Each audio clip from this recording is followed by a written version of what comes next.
Welcome to the Human Advantage podcast, where culture is created, not claimed. We've been talking about culture for years, but most companies still reduce people to check boxes that are supposed to define an entire human being. We hire for familiarity, we reward sameness, and then wonder why teams struggle. The problem isn't talent, it's the system. And this podcast is about changing that. Diversity beyond checkboxes, culture add over culture fit, and how people think is the real differentiator. Because people aren't categories, they're the advantage. Welcome back to another podcast. We have Chris Riley, who's one of the senior managers of developer relations at HubSpot, where he spent years helping developers build better and think differently about technology that actually gets used in the real world. He's got nearly 2 decades of experience across software, product, and content, but what really stands out is how he connects technical side with the human side of his work.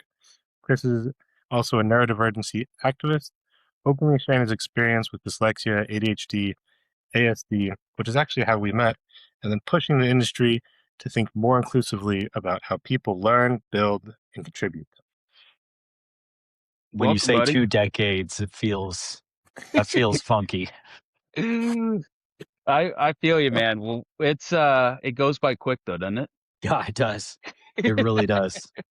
I feel that same way with work and with the kids, man. They grow up way too fast. I'm like, what happened? What happened to everything?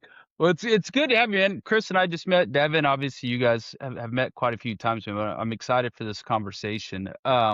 What I'd love to kick things off with, man, is you obviously worked across multiple different companies, multiple different industries, development, knowledge management, content, community engagement, like done quite a bit. Not to hit on that 20 years, buddy, of all you've done, right? But you've done a lot in this space, man. I'm curious how all of that experience and bringing it together has kind of shaped the way you think about your teams, building teams, the developer advocacy work, and how bringing all that experience ties together with your leadership. Yeah. Yeah, I think it's interesting because, some of those 2 decades was deliberate and planned, and then some of it was very accidental. I started my career, I actually had an IT consultancy firm that got me through college, and I started it in high school, and it all kind of started with I was actually the substitute teacher for my technical teacher in high school, and just found that I had a big passion for like helping people get onboarded with technology and so forth. And at that time, I really thought I knew everything. There's still a Denver Business Journal article that you can find out there about my company at the time. And my perspective was I'd figured it out. Like, this is my company. I'm going to be here for the rest of my career. This is what I'm going to do. I'm good. And then, as life does, there's a lot of surprises came along the way, and a lot of changes I didn't expect. I ended up moving to California after it was an acqui-hire of some intellectual property that I created, interestingly enough, in the area of AI, and started working for a company. And when I joined this company, it was Abby USA, which is one of the OCR vendors out there. When I joined this company, I didn't have a specific role. It was kind of like, well, let's just, see where he sticks. Okay. This was before tech evangelism, developer advocacy was a thing. Yeah. And it happened to work out just fine. I actually did a little bit of sales. I was a sales engineer. I was doing deep technical support because I was an expert in OCR, and OCR was kind of a passion area of mine. And what I found was very interesting, and there was a moment where I was like, I don't know what I'm going to do for my job, because I was kind of good at all of them. Like, I was kind of good at sales. Kind of good at product marketing. I would get asked to review marketing material. It's kind of good at product management. It's kind of good at support. Like, what am I going to do? But I wasn't really good at any of them, to the point that like I could make it like a steady career. And I feel very thankful that Guy Kawasaki showed up. And I actually have a whole article on the history of this on my website. So Guy Kawasaki was considered the original tech evangelist for Apple. Yep. Yep. And he wrote a book called Art of the Start. And Art of the Start was when tech evangelist became a career, because as happens in the Bay Area, that book gets taken to the VCs. The VCs take them to all their funded companies. They say, read this. They all had tech evangelists within a year as a Yep. primary role in the tech companies. Tech evangelists evolved into advocacy because I think people were sensitive about the terminology a little bit, which evolved into multidisciplinary developer relations. And so I was very lucky because if this job did not come to be, I might be without a specific role, because developer advocacy combines marketing, it combines technical sales, it combines coding, it combines all of these things. And yeah, I had a passion as being a heads down coder, and I was a decent coder. I used to say bad coder turned tech evangelist in my LinkedIn for a long time. Right. And that was because any of these roles, what I found, and this is where kind of in particular dyslexia was problematic, that details and continuity were very challenging for me. And so I could come in point and deliver high quality whatever for a specific project. But when it required continuity over a long period of time and it required a lot of internal communication, it became problematic. And I think that that's where I started to recognize my challenges and communicate them. Whereas prior to that, it was kind of just like, yeah, this is just an annoying thing I grew up as a kid. So, Yep. I think I'll pause there because I could talk about No, that forever, but like I no, think that it's that's kind of interesting. the quick evolution. yeah, but it's No, I interesting, think man, that's because perfect. yeah, I think the interesting thing there is I relate a lot to that from the ADHD side, which is what I have, and the kind of trying a little bit of everything until you find your home, man. Like my my career path has been Yeah. anything but traditional, anything but normal. I mean, Devin and I started our careers in exercise physiology. I started mine owning Okay. gyms, and then switched Yep. into tech startup world, and then switched into talent acquisition. And I was like, man, there's a through line with all of this, but like, what is it? And I was like, people. That's my through line. Like I enjoy people, right? But That's I cool. do think it takes some of us with like the ADHD side. I think we realize we're good at a lot of things, but like what can we harness that into, right? And I do think I think it's a journey a lot of people can relate to, of kind of trying to figure out what your strengths really are and how to apply those. Yeah. I mean, I took that like slightly differently because my thought was like, dyslexia and like forms of communication. Like, yeah, both of us started in fitness. My first job in tech was technically a tester. I started as a QA Mm, tester and QA lead, and I had no clue how to test software and hardware. But because I'm dyslexic and I hate reading, I'm not gonna say I hate reading emails, but I'm gonna call somebody or join a meeting before going to an email or before sending emails. And I just started hanging out with the engineering team. And the first company that hired me was like, "Well, we need an extra person. You hang out with the engineers. You already know how to test. Just because you hang out with them, join the company as a tester." And then I just climbed the ranks that way. interesting. Yeah. Yeah, it's Yeah, true, I man. think functional testing has always been kind of classically a place where ASD gravitate towards, or have in the past gravitated towards. I've noticed, and that from a different perspective, from the perspective of being able to um, kind of catch the edge cases. And I think if we talk about AI later in the conversation, that's also where I think it will repeat itself. But yeah, that's interesting. For Yeah. sure. For sure. I am pretty interested though, because you said like, dyslexia, like communication is always difficult. But like, where do you feel like as a neurodivergent, maybe as like a pro, or things that, like helped you in your career? Like what gave you that edge as a I neurodivergent? think all of it is both helped and hurt. Like it's all been like all of the challenges, in particular dyslexia, I would say, have been a benefit and harm. And when it was most problematic is, being that I've been in the industry for 2 decades, when I grew up in school, like, the common approach to anybody who had a learning disability was just like, let's isolate them. Like, the best thing that they just Yeah. didn't want you to influence the other kids, so they're like, "We'll isolate them, so they're separate." And that happened, and you didn't really know why. And it was like, when I was older, I found these, like, there were apparently points in my childhood where I was being tested and I didn't even know it. And I found write-ups on, like, basically what we're describing my learning disabilities. And that was kind of shocking. And I guess my point was, like, when you're not aware, you can't be constructive with it. You can't, like, work with it. And so it's nothing but a problem.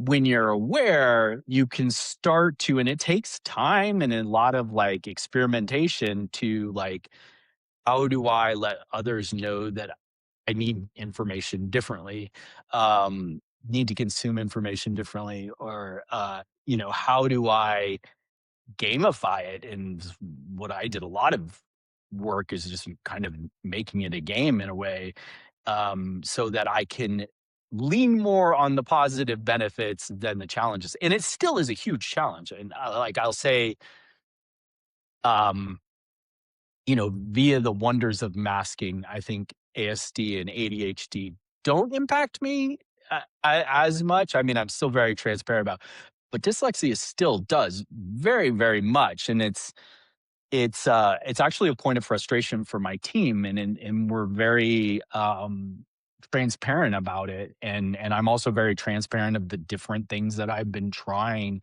Some things help, some things don't. And it's not something that's just going to suddenly be fixed. I think that's the important thing. And when I have a conversation with them, i'm I'm empathetic, maybe slightly apologetic, but I'm not really apologetic about it. I'm more trying to let them know that, like, I'm trying, and here's the things that really do work. Because, for example, walls of text in Slack drive me up the God. freaking Gonna- wall. Let's be honest. How many people love wall to text in Slack? I mean, I with assume you. everybody who writes them, because I intentionally do not ever write walls of text. But the new Slack bot has been really helpful. I actually give it additional context to say, like, you need to communicate back to me in this way because I can't consume this, period. Yeah. Like, I need bulleted lists. So yeah, it's I think the interesting point here is just awareness, and some level of accountability so that you can actually work with it and lean towards the positive. And you asked, well, the question you asked was like, what have been the benefits? Tremendous. I mean, the amount of intuition that I've found that folks with dyslexia have, because they're forced out of necessity to get information in other ways, it allows them to be more intuitive on what's going on and have a general sense of what's going on better than a lot of folks do. And, like, that's been tremendously beneficial. Pattern recognition has been like a superpower and helped with coding. It's helped with, you know, there was a time where there was a new programming language like every week. During that time, like, I didn't have a challenge of getting up to speed in these new programming languages. So it was like, wasn't a complete pivot for me. And so understanding application architecture is enough that I don't have to restart over every single time when I'm learning. So the benefits have always been there. And I think that it's just important that folks kind of find a way to lean into that. For sure. I think you touched on a few important things though, because I think it is important to talk about the struggle side too, right? Because we see a lot of narratives. I see it on LinkedIn all the time of, the superpower narrative, right? Which part of me loves because I do want it to start getting more recognition and the strengths behind it and stuff like that too. But part of the conversations I have with a lot of people too are like, I don't know if I love that because it makes it sounds like things come easy to us, and that's never Yeah, been the case, True. yeah, And so it's like that's it's a fair. Yeah, I mean, I like, so beyond dyslexia, more in the ADHD, ASD front, I haven't had a single performance review that didn't have something around being blunt, being yeah, curse, like having moments where, um, my clearly I emote a lot, so clearly my opinions are very obvious, and um, so that shows up in every performance review. I had a situation, uh, 2 companies back. I ran a developer marketing agency and ran it for 7 years, and I hired this lady when I joined Splunk, which was before HubSpot, to mhm, continue to run it. And she confided in me months after working with me. She's like, "Chris, I almost quit a month in." And she's like, "I want to tell you why." She's like, "We would have Zoom calls. I thought you didn't listen to anything. Like, all I oh, did was Oh saw wow. you doing stuff yeah, and, like, moving around and not making eye contact and yeah, all of these things, and I almost quit, but then at one point I realized, like, you heard everything, and, like, to a depth that I was shocked. Like, later you would repeat it back to me or you would follow up on stuff, and, those are challenges that have been really uncomfortable that I continue to face. Like, I've had folks yeah, that would take, some of my reactions to things as defensiveness, when for me it was just responding to a question. So right, it's right, and it's not, uh, when you're living in it, it's not 100% clear in the moment what's happening. Like, maybe sometimes in retrospect I can go, "Oh, okay, like, I understand what the behavior was there." But a lot of times you just don't know, so you do have to operate on feedback of others, and, not everybody's gonna come to the table and be like, "I understand that you're struggling with blah, blah, blah." Like, they're just gonna say how it impact them, and that's fair. They should be able to say that. But, yeah, it's not fun, and I also don't think it's an excuse either. Like, I've never wanted to use my disabilities as an excuse. yeah, Um, I just I seek awareness just for the hope that somebody could pause for a second and be like, maybe he is listening, or like, maybe he's not being a jerk. He's just answering a question, like, yeah, and Yeah. think about it twice versus having an immediate reaction based on what they experienced. Yeah. I mean, 100%. I think it's kind of tough because I know, like, at least feedback from me as a manager from time to time, or at least back, it was either like, Devin, you're either overly direct or you're like barely touching on what needs to be done. And it took me a while to figure out like that middle ground and create a space for people to be like, hey, like, this is either we need to ramp this up or like, hey, like, we need to say this nice to certain people. And I think that's, as a manager, that's a skill. But as like somebody, at least for me with dyslexia, like that's something I need to learn. So, I guess my question for you, since like, you've been managing and leading for a while, like, how'd you create that like safe space where people just tell you? Because it's kind of nerve wracking to tell your manager, like, hey, this isn't working for me. Yeah. I there's a few cheats, I'll say, that are like the easy button. The first one is transparency. So I share my performance reviews. I don't share verbatim, but I share my performance reviews, and I share the good and the bad. Um, when I get them, I will share. We do something called upward feedback, where your employees actually rate you. I will share the results of that, and kind of tell them what is surprising, what's not surprising. Like every single time, um, my responsiveness on Slack comes up, not surprising at all. Like, and I'm always finding ways to navigate it, and I'll share how. So transparency. The other one is and maybe a cop out in a way now that I think about, but it works. is making fun of yourself and just like poking fun of yourself and exposing weaknesses and not portraying yourself as you have it all figured out. Like I've often said, like, if I meet somebody that looks perfect and I'm like not seeing any rough edges, I'm worried. And Yeah. usually what I do is like, I'm gonna find them. I'll find them. Yeah. But Yeah. I'm usually worried, and I'm like, I don't buy it. I there's something else going on here. Like the precision is too much, the masking is over the top. You can see it, and so I like tend to be very clear when I've had personal struggles or where I'm just burnt out or things of this sort, and that usually creates a space where they feel comfortable to do the same.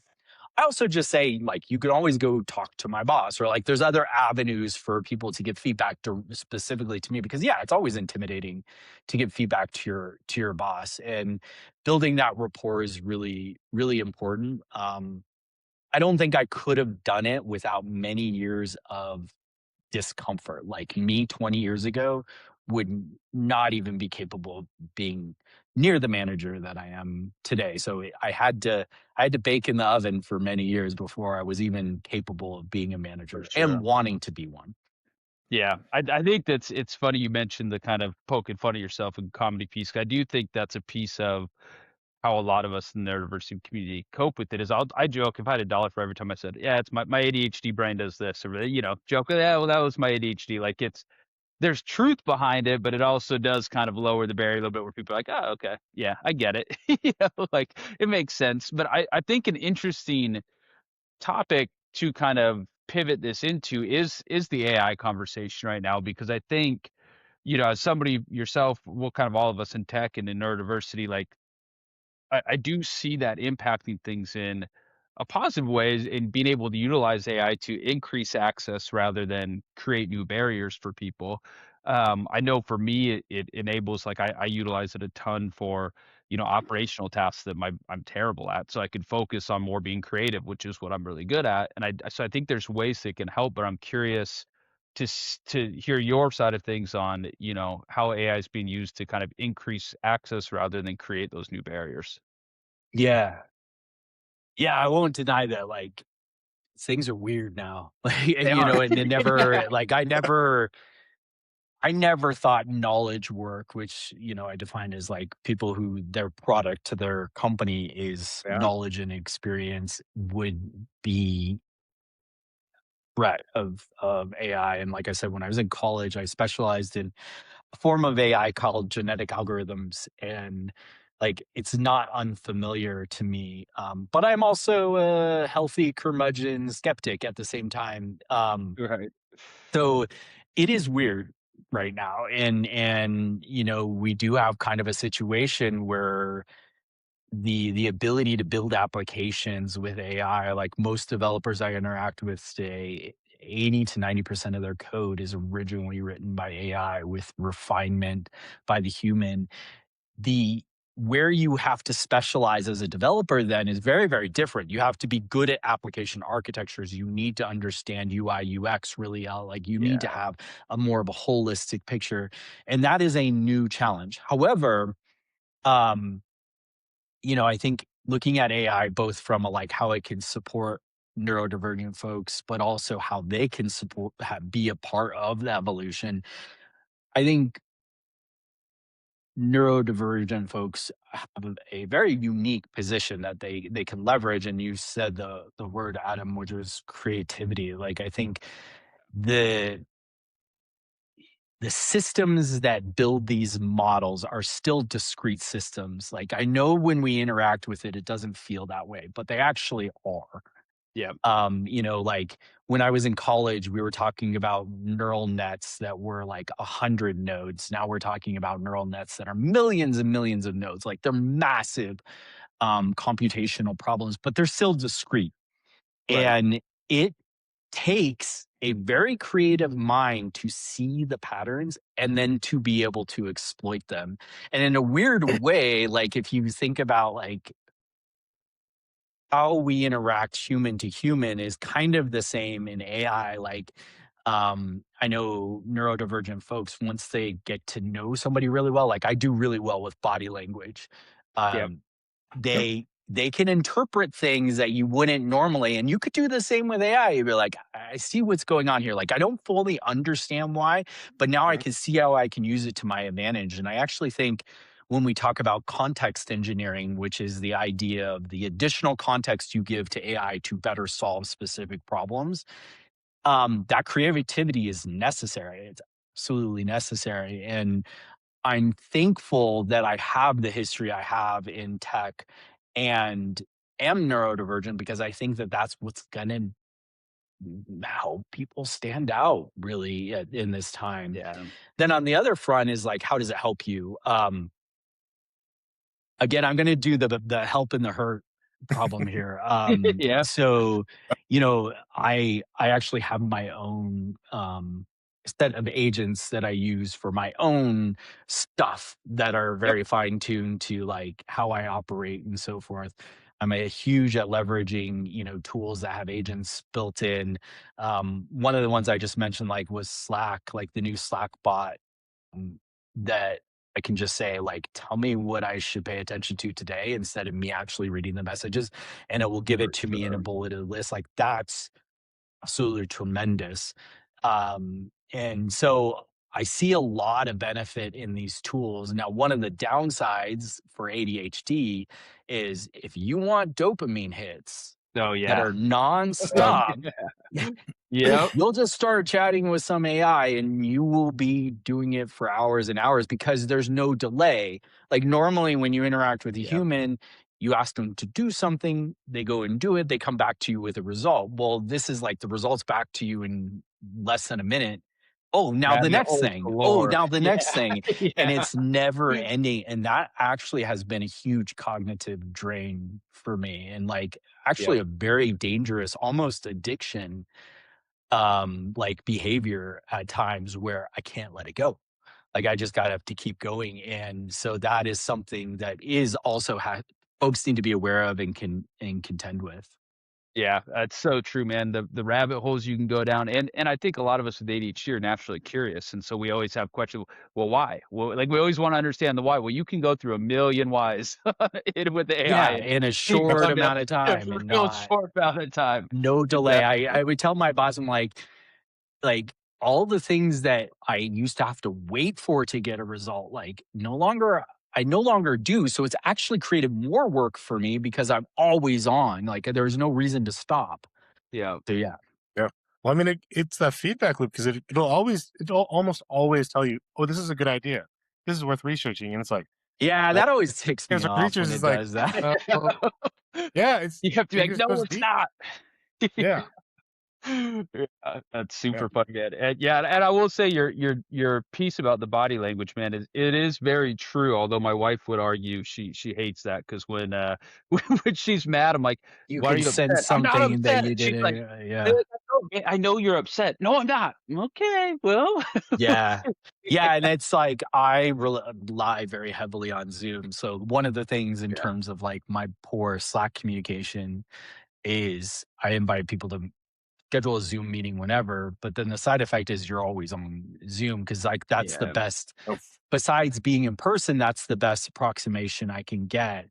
Um, and but nothing is better than in person, and it pains me to say that because I like working from home. I do, but Yeah, I agree. think I yeah. am way more productive when I am with folks and way more successful. And they also don't tend to get as offended by my responses when I'm in person because for whatever reason my directness over Zoom is more acute and like more pronounced.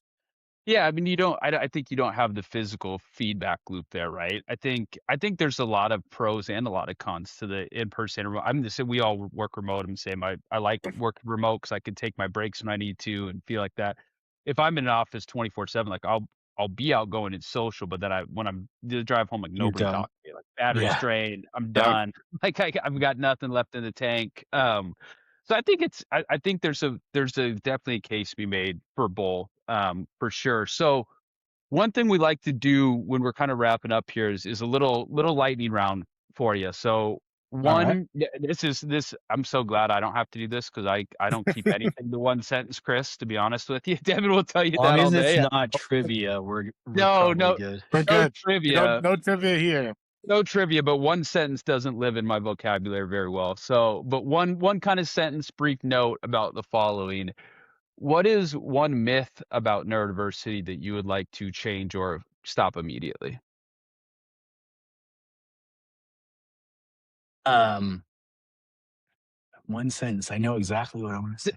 See, I know it's tough, man. Yeah. Fire away. If it's longer than a sentence, that's fine. But this is More my than one, just start I'll saying give it. the, It'll come good. I'll give the one sentence, and then uh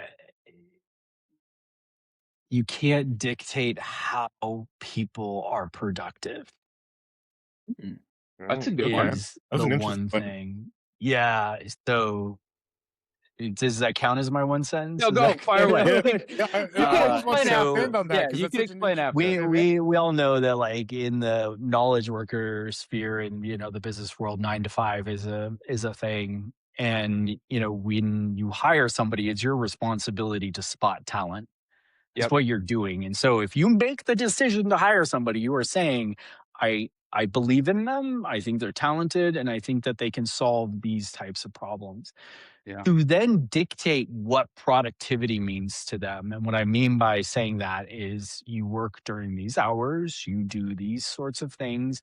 If you're not at your desk, you're not working, is very dangerous. Like, I have no creativity in this room, absolutely none. I have to be somewhere else. So, like, my best ideas are never here. Unfortunately, sometimes they're on the couch when I should be paying attention to other people. Yeah. But I'm like, my best thoughts are not just going to come here.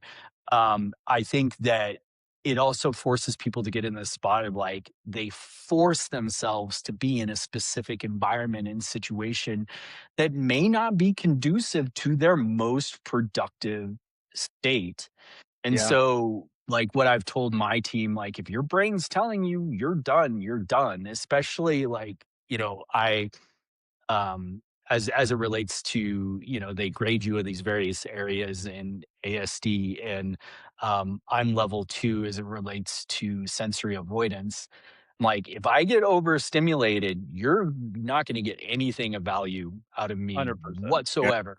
I feel that. Yeah. So 100%. my most productivity is not being that. Like, and if my brain says I'm done, I'm done. And I just Yeah. have to let it be and not guilt myself. So that's the biggest thing, is, like, I don't think anybody gets to dictate how somebody is productive. And you should try your best to leverage their most productive dates and environments. We all have Well, to show up to meetings at specific times, but for sure, but that that's also that lets your team become way more self-aware as well, right? They get introspection around, when am I best? What am I best at? I think that's a really powerful leadership trait that you don't hear often. So that's an awesome one. yeah. Yeah. So what is we could touch on this in neurodiversity or in general, but what's one thing you think tech is moving in the right direction on when it comes to inclusion? I would say, to the point that I just gave, I think that I appreciate companies that don't have PTO, and most companies drop PTO for purely financial reasons, by the way. It has 100%. nothing to do Yeah. it has It's all nothing to policy. do with being nice to their employees. It's that they don't No. want a liability on the balance sheet. I don't know if everybody Exactly. realizes that. Yeah, That's or the pay reason it why. out at the end. They're not paying it out Right. at the end. Right. There's a lot behind it. But there is benefit to the idea that, like, if I need to escape, I can escape. So I think there is more tolerance for productivity. What I say is that, focus on the outcomes. Like, all you should really care about is the outcomes. Like, yeah, Yeah. you don't want somebody to be a jerk. Like, how they operate matters, but outcomes are the primary most important thing. And if you can agree on a time and you can agree on an outcome, let them work how they work. So I do think that has improved a lot since I've been in my career.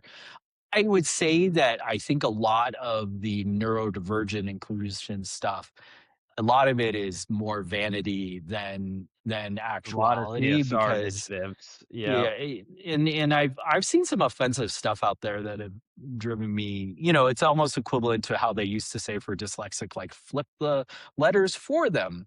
Like, well, that you completely don't understand dyslexia Yep. whatsoever. If that's like it's a processing disorder, it's not specifically words on a paper. Um, 100%. so I think that I've seen weird playbooks on like, here's how you work with your neurodivergent teammate. Like, that's patronizing, and I think that that's where it needs to improve, because if you're truly going to leverage the skills and lean into like the superpower part of it, and kind of reduce the challenging part of it, like they have to be a part of the conversation. You don't tell them, here's how I help you.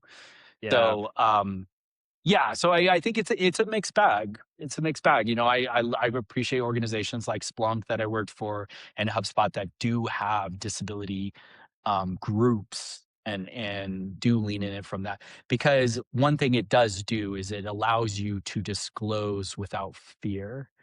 Um, Yes. That's a big one. Otherwise, that is a really big deal. So I see that more and more with companies.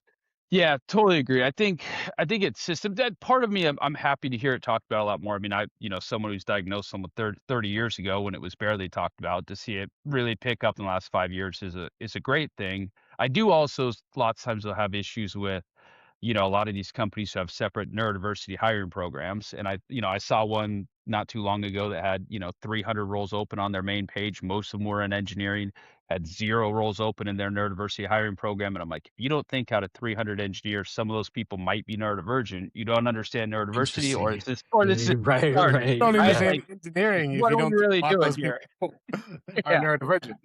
So there's still, I think, a long way to go around systems, and to not continue to other people. I think that's one thing that we do with neurodiversity is we create other programs, other things, other higher initiatives, and we other instead Right. of well, how do we just Yeah, I define think that's a good way of design a putting it. system? Because look at the data, 53% of Gen Z millennials associate with some form of neurodivergence, higher in Gen Alpha. Like at some point, this is not going to be the other group anymore. Like this is just a part of your workforce. So start developing Right. systems around it, Yeah. right? But last rapid fire, and I know we're not very good at rapid firing, but people will get Yeah, that. we were really failing at rapid We're fire here. terrible at it.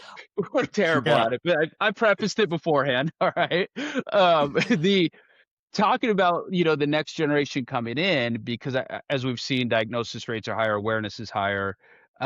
What is one piece of advice that you would give to a neurodivergent professional that is early in their career or coming into the workforce? Um, yeah, there's absolutely no way I could do that one sentence. I'd say that, you can be masking and you don't even know you're masking, and you can actually even mask neurodivergent. When I got my ASD diagnosis, that was a horrible experience, but I figured out why, because I had to dig into it later. It's like they trick you, like they play games with you during this process, because you can mask so well that like you could be easily misdiagnosed one way or the other. And Yep. I thought, like, there was a point 3 years ago that I was like, I get masking, I don't mask, I'm genuine, I'm always me, I will always be me. Then I found out I was actually masking a lot, like more than Yeah. I was shocked. And it was such a relief to realize that. Like, you could do it for so long that you may not even know, is 100%. one piece of advice. The other piece of advice I would say is that the emotional health component of it is also really important. I mean, um, unfortunately, work intermingles with our personal lives, whether we like it or not. And Yep. understanding um, emotional health, and like understanding maybe how neurodivergence impacted you as a kid, and like in my case resulted in like um, childhood abandonment issues being more intense than maybe they would have been otherwise. Right. And being able to dig in that is also important. Like, you have to address both sides of it, because sometimes it's easier to find the tips and tricks for workplace neurodivergence, but that doesn't address the emotional health stuff. And if Right. you don't address that also, then it's not a whole picture. And I think that is where people still remain very uncomfortable. Yeah, totally Yep. agree. Well, it touching on, so last question here, touching on, kind of bringing your whole self to work, and sometimes our lives and our work intermingle. We're very big on talking about, like a resume is never going to tell your whole story, right? It's a piece of paper. It shows what you've done. It doesn't show what you can do. It never tells the whole picture of a human. So, what is one thing that you would say is essential to who you are and how you show up in the workforce, but would never show up on your resume? Um, I hesitate saying it just because anybody could go and call BS on this, but I will stand by it. I think my introspection and accountability, um, and I've seen this in other, especially ADHD folks, where they're accountable to a fault, where like it becomes self harm, Yeah. is something that is not, it would never come through a resume, and maybe even an interview, where it might actually seem exactly the opposite. Because I know if I think I know what I know, I'm pretty clear about it, until somebody Yeah. convinces me otherwise. So it might come Yep. across as arrogance. It might come across as, but I do think that, um, once I understand the introspection and accountability would be the piece. Yeah, I that's an love that, interesting man. question. Great point. Yeah, well, awesome, dude. I appreciate you doing this, man. I think there's going to be a lot of people who listen to this that can truly relate to it, So take something home. And it's I great. think a big piece around the neurodiversity community right now is, I think, feeling the overwhelming sense like you're not alone. We're not the odd ones Yeah. out anymore. We're not the weird ones anymore. We're so used to being kind of the oddball out. And I think hearing stories like this and realizing like, oh, there's a lot more people who think this way and look at things this way that I do is really impactful for a lot of people, man. So these conversations are super important, and really appreciate you taking some time out of your day to Yeah, thanks chat for with us. inviting me. This was great, especially touching on like the mental health aspect of it, because I don't think people really want to talk. People never want to talk about that at work, but it's a real thing. Like especially Yeah. with remote work or hybrid work. Yeah. Like, I've recently just become I've so, and I don't know if you all have looked at divorce rates as of late, like it's insane. Crazy. So like that's where I think that making sure that you address that aspect of being a whole person is also important. 100%. totally 100%. Well, thank you, man. We appreciate it. Well, Thank you. well, again, we could go on this for hours, so we'll probably have to set up I another know. one sometime down the road. Dangerous. So. I'd love to. Awesome. Appreciate it. Bye. All right. Thanks, everyone. Thank you.